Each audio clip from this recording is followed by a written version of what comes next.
ओम नमः शिवाय। शिव जी सदा सहाय। ओम नमः शिवाय। गुरु जी सदा सहाय। संगत जी जय गुरु जी, शुक्राना गुरु जी। संगत जी हम सब कहते हैं कि हमें गुरु जी सेवा नहीं देते, सेवा नहीं देते, सेवा नहीं देते। संगत जी आज मैं आपको गुरु जी के दरबार की सेवा भी दूंगा और गुरु जी के दरबार से आपको नजर उतारने का एक प्यारा सा उपाय भी बताऊंगा। संगत जी पहले तो मैं आपको देता हूँ सेवा।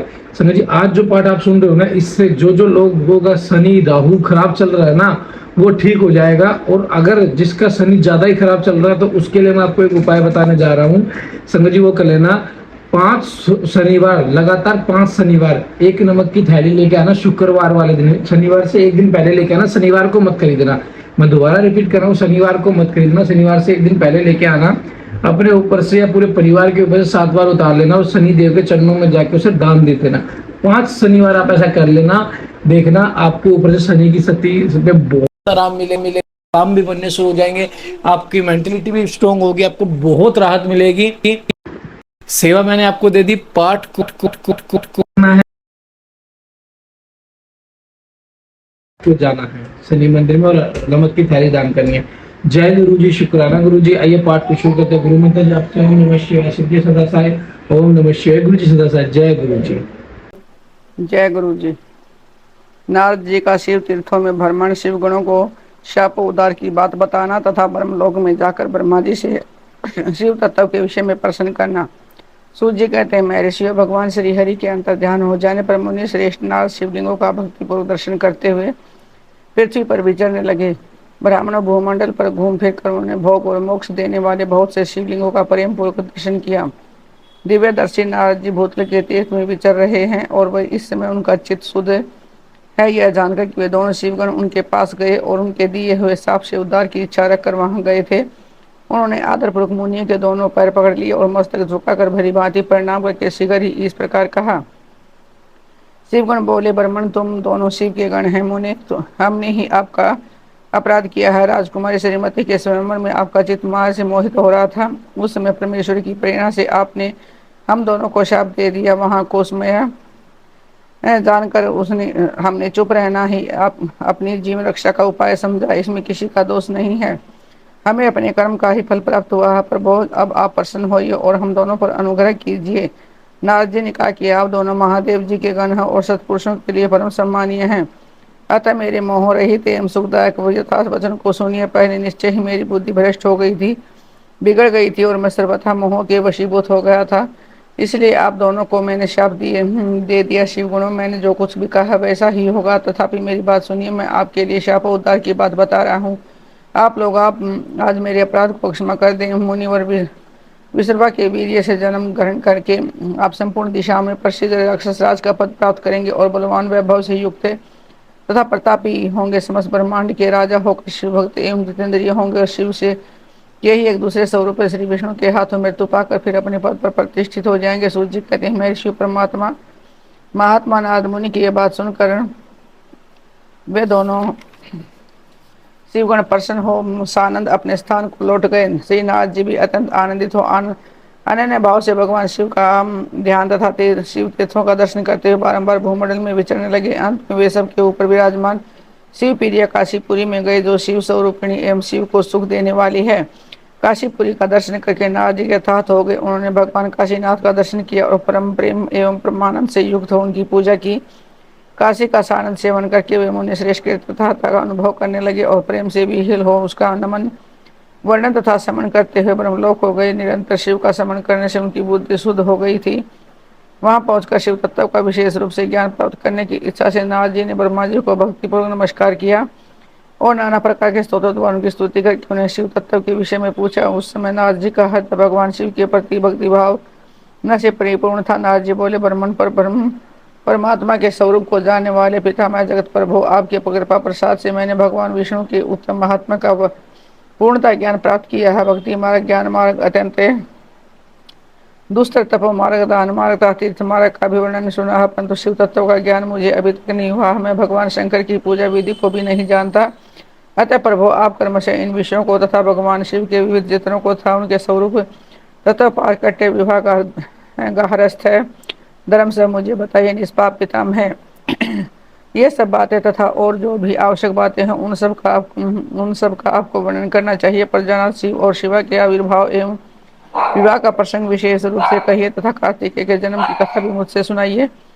पर वो पहले बहुत लोगों ने मैंने ये बात सुनी है किंतु तृप्त नहीं हो सका, इसलिए आपके शरण में आया हूँ। आप मुझ पर कृपा कीजिए। अपने पुत्र नाद की ये बात सुनकर लोक पितामह ब्रह्मा वहां इस प्रकार बोले, महाप्रलय काल में केवल सद ब्रह्म की सत्ता का प्रतिपादन, उस निर्गुण निराकार ब्रह्म से ईश्वर मूर्ति का पारकट्य, सदाशिव द्वारा स्वरूप बोता शक्ति का प्रकटीकरण, उन दोनों के द्वारा उत्तम क्षत्रिय आनंद काशी या आनंद वन का प्रादुर्भाव, शिव के वामांग से परम पुरुष विष्णु का आविर्भाव तथा उनके सकाश से प्राकृत तत्वों की कर्म से उत्पत्ति का वर्णन। ब्रह्मा जी ने कहा कि ब्रह्मण देव शिरोमणि, तुम सदा समस्त जगत के उपकार में ही लगे रहते हो। तुमने लोगों के हित की कामना से यह बात बहुत उत्तम पूछी है, जिसके सुनने से संपूर्ण लोगों के समस्त पापों का अक्षय हो जाता है। उस अनन्य शिव तत्व का मैं तुमसे वर्णन करता हूँ। शिव तत्व का स्वरूप बड़ा ही उत्कृष्ट और अद्भुत है। जिस समय समस्त चराचर जगत नष्ट हो गया था, सर्वत्र केवल अंधकार ही अंधकार था। न सूर्य दिखाई देते, न चंद्रमा, अनन्य ग्रहों और नक्षत्रों का भी पता नहीं था, न दिन होता था, न रात, अग्नि, पृथ्वी, वायु और जल की भी सत्ता नहीं थी। प्रधान तत्व से रहित सोना आकाश मात्र शेष था। किसी तेज की उपलब्धि नहीं होती थी। अदृष्ट आदि का भी अस्तित्व नहीं था। शब्द और स्पर्श भी साथ छोड़ चुके थे। गंध और रूप की भी अभिव्यक्ति नहीं होती थी। रस का भी अभाव सा हो गया था। दिशाओं का भी भान नहीं होता था। इस प्रकार सब और निरंतर सूची भेद घोर अंधकार फैला हुआ था। उस समय तत्सद ब्रह्म इस श्रुति में जो सत सुना जाता है, एकमात्र वही शेष है। और जब तक वह ऐसा हो इत्यादि रूप से निर्दिष्ट होने वाला भावात्मक जगत नहीं था, उस समय एकमात्र वह सत ही शेष था, जिसे योगी जन अपने हृदय आकाश के भीतर निरंतर देखते थे। वह सतत्व मन का विषय नहीं है। वाणी की भी वहां तक कभी पहुंच नहीं होती। वह नाम तथा रूप रंग से भी शून्य है। न स्थूल है, न कुश है, न हर्षव है, न दीर्घ है, न लघु है, न गुरु है। उसमें न कभी वृद्धि होती है, न हरा श्रुति भी उसके विषय में चकित भाव है से है, इतना ही कहती है। अर्थात उसकी सत्ता मात्रा का ही निरूपण कर पाती है। उसका कोई विशेष विवरण देने में असमर्थ हो जाती है। वह सत्य ज्ञान स्वरूप अनंत परम आनंदमय परम ज्योति स्वरूप अप्रमेय आधार रहित निर्विकार निराकार निर्गुण योगी गम्य सर्वव्यापी सबका एकमात्र कारण निर्विकल्प निरारंभ माया शून्य उपद्रव रहित अद्वितीय अनादि अनंत संकोच विकास से शून्य तथा जिनमय, जिस पर ब्रह्म के विषय में ज्ञान और अज्ञान से परिपूर्ण उक्तियों द्वारा इस प्रकार विकल्प किए जाते हैं। उसने कुछ काल के बाद ही सृष्टि का समय आने पर द्वितीय की इच्छा प्रकट की। उसके भीतर एक से अनेक होने का संकल्प उदित हुआ है। तब उस निराकार परमात्मा ने अपनी लीला शक्ति से अपने लिए मूर्ति आकार की कल्पना की। वह मूर्ति संपूर्ण ऐश्वर्य गुणों से संपन्न, सर्वज्ञानमय, शुभ स्वरूप, सर्वव्यापिनी, सर्वस्वरूप, सर्वदर्शिनी, सर्वकारिणी, सबकी एकमात्र वंदनीय, सर्वाधार, सब कुछ देने वाली और संपूर्ण संस्कृति का केंद्र थी। उस शुद्ध रूपिणी ईश्वर मूर्ति की कल्पना करके वह अद्वैत अनादि अनंत सर्व प्रकाशक चिन्मय सर्वव्यापी और अविनाशी परब्रह्म अनहित हो गया। जो मूर्ति रहित परब्रह्म है, उसी की मूर्ति भगवान सदाशिव है। अवार्चीन और प्राचीन विद्वान उन्हीं को ईश्वर कहते हैं। उस समय एकाकी रहकर स्वेच्छानुसार विहार करने वाले उस सदाशिव ने अपने विग्रह से स्वयं ही एक स्वरूप भूत शक्ति की सृष्टि की है, जो उनके अपने श्री अंग से कभी अलग होने वाली नहीं थी। उस पराशक्ति को प्रधान प्रकृति गुणवती माया बुद्धि तत्व की जन्यता विकार रहित बताया गया है। वह शक्ति अंबिका कही गई है। उसी को प्रकृति सर्वेश्वरी त्रिदेव जननी नेत्या और मूलकांड भी कहते हैं। सदाशिव द्वारा प्रकट की गई उस शक्ति की 8 भुजाएं हैं। उस शुभ लक्ष्मण देवी के मुख की शोभा विचित्र है। वह अकेली ही अपने मुख मंडल में सदा एक सहस्त्र चंद्रमाओं की कांति धारण करती है। नाना प्रकार के आभूषण उसके श्रृंगों की शोभा बढ़ाते हैं। वह देवी नाना प्रकार की गतियों से संपन्न है और अन्य प्रकार के अस्त्र धारण करती हैं। उसके खुले हुए नेत्र खिले हुए कमल के समान जान पड़ते हैं। वह अचिंत्य तेज से जगमगाती है और वह सबकी योनि है और सदा उद्यमशील रहती है। एकाकिनी होने पर भी वह माया संयोग बसात अनेक हो जाती है। वे जो सदाशिव है उसे परम पुरुष ईश्वर शिव शंभु और महेश्वर कहते हैं। वे अपने मस्तक पर आकाश गंगा को धारण करते हैं। उनके भाल देश में चंद्रमा शोभा पाते हैं। उनके 5 मुख और प्रत्येक मुख में 3-3 नेत्र हैं। उनका चित्र सदा प्रसन्न रहता है। वे 10 दिशाओं से युक्त और त्रिशूलधारी हैं।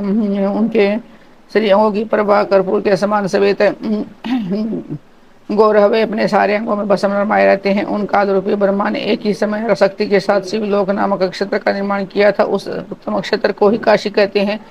वह परम निर्वाण या मोक्ष का स्थान है जो सबके ऊपर विराजमान है। वे प्रिय प्रियतम रूप शक्ति और शिव है जो परमानंद स्वरूप है। उन मनोरम क्षेत्र में नित्य निवास करते हैं। काशीपुरी परमानंद रूपिणी है। मुने शिव और शिवा ने प्रलय काल में भी कभी उस क्षेत्र को अपने सानिध्य से मुक्त नहीं किया है, इसलिए विद्वान पुरुष या विमुक्त क्षेत्र के नाम से भी जानते हैं। वह क्षेत्र आनंद का हेतु है, इसलिए पिनाकधारी शिव ने पहले उसका नाम आनंद वन रखा था। फिर उसके बाद वह अविमुक्त नाम के नाम से प्रसिद्ध हुआ। देवर्षि एक समय उसे आनंद वन में रमण करते हुए शिवा और शिव के मन में यह इच्छा हुई कि किसी दूसरे पुरुष की भी सृष्टि नहीं करनी चाहिए। जिस पर सृष्टि संचालन का महान भार रखकर हम दोनों केवल काशी में रहकर इच्छानुसार विचरे और निर्वाण धारण कर सके, वही पुरुष हमारे अनुग्रह से सदा सबकी सृष्टि के पालन करे और यही वही अंत में सबका संहार भी करे। यह चित्त एक समुद्र के समान है जिसमें चिंता की उताल तरंगे उठ उठ कर उसे चंचल बनाए रहती हैं। इसमें सत्वगुण रूपी रतन, तमोगुण रूपी गर्हा और रजोगुण रूपी मूंगे भरे हुए हैं। इस विशाल चित्त समुद्र को संकुचित करके हम दोनों उस पुरुष के प्रसाद से आनंद कानन में सुखपूर्वक निवास करे। यह आनंद वन वह स्थान है जहाँ हमारी मनोवृत्ति सब ओर से सिमट कर इसी में लगी हुई है तथा जिनके बाहर का जगत चिंता से आतुर प्रतीत होता है। ऐसा निश्चय करके शक्ति रहित सर्वव्यापी परमेश्वर शिव ने अपने वाम भाग के 10वें अंग पर अमृत मल दिया। फिर तो वे वहां से एक पुरुष प्रकट हुए और जो तीनों लोकों में सबसे अधिक सुंदर था। वह शांत था, उसमें सत्वगुण की अधिकता थी तथा वह गंभीरता का था सागर था। मुने अक्षमा नामक गुण से युक्त उस पुरुष के लिए ढूंढने पर भी कहीं कोई उपमा नहीं मिलती थी। उसकी कांति इंद्र नीलमणि के समान श्याम थी। उनके अंग अंग से दिव्य शोभा छिटक रही थी और नेत्र पर फूल कमल के समान शोभा पा रहे थे। श्री अंगों पर सुवर्ण की सी कांति वाले 2 सुंदर रेशमी पीताम्बर शोभा दे रहे थे। किसी से विभाजित न होने वाला वह वीर पुरुष अपने प्रचंड भुज दंडों से सुशोभित हो रहा था। तदंतर उस पुरुष ने परमेश्वर शिव को प्रणाम करके कहा, स्वामी मेरे नाम निश्चित कीजिए और काम बताइए। उस पुरुष की बात सुनकर महेश्वर भगवान शिव हस्त में के समान गंभीर वाणी में मुझसे बोले। शिव ने कहा कि वत्स व्यापक होने के कारण तुम्हारा विष्णु नाम विख्यात हुआ है। इसके सिवा और भी बहुत से नाम होंगे जो भक्त को सुख देने वाले होंगे। तुम उत्तम तप करो क्योंकि वही समस्त कार्यों का साधन है। ऐसा करके भगवान शिव ने सवास मार्ग से श्री विष्णु को वेदों का ज्ञान प्रदान किया।